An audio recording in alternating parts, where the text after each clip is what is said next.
Tim's crew were now leaving. He made arrangements to meet them the next day at the Mayflower Hotel. "We'll be working mostly in the capital." He thanked each of them, remembering even the names of the pickup technicians. They left, but Harold Griffiths did not.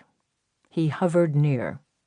Tim usually avoided movie buffs, but here in a city where politicians reigned, he did not altogether mind the attentions of someone who actually knew who Timothy Farrell was.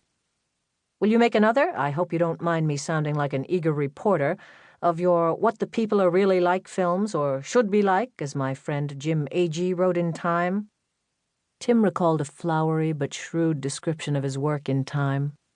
Since reviews were unsigned in that Jovian magazine, this was the first time that he had heard that there was indeed a writer, and not a committee who had written so warmly of the Farrell populist genius. The drunk businessman was now pulling himself together. The lady was carefully arranging his dark curly hair. Suddenly he blinked his eyes and gave her a smile of considerable charm. He was sober now. Fast work, thought Tim enviously. "There's no room right now for one of my pictures. This is the year of fantasy. Do you still think that what you put on the screen can change the way the audience sees itself?" Tim, who had always hoped that this was true, laughed and lied. "Of course not, except in a very general way. Anyway, Judge Hardy and Andy are the way Americans want to see themselves." Harold Griffiths nodded to show his disbelief. Tim could not read him, and did not try to. "Would your hometowners be isolationists today? I mean, if you were making one of your films this minute, what would you show, reflect, about what's going on in the old hometown?" "If I were just reflecting, I'd show how indifferent they always are to Europe and its problems. This morning only 7% want us to go to war against Hitler." Which of his interviewees had just told him that? They were beginning to blur in a comfortable bourbon haze. Blaze approached them. "But then you don't just reflect, do you? You try to alter the way people see themselves. That's why I wrote how your Dust Bowl was better than Grapes of Wrath." "Alter? Why, I'm not so vain as all that, Mr. Griffiths." But the passionate devotee of film had caught sight of his employer and moved away. Meanwhile, Blaze had paused to say a word or two to the now sober, or apparently sober, capitalist. Then Blaze joined Tim. "He's on the board of Fight for Freedom," Blaze indicated the capitalist. As a sometime heavy drinker, Tim recognized a fellow functionary, as he thought of himself, an alcoholic who still did his work well. Although drunk through most of the shooting of Dust Bowl, he had managed to bring the picture in on time and under budget, and yet to this day he had little memory of ever having made it.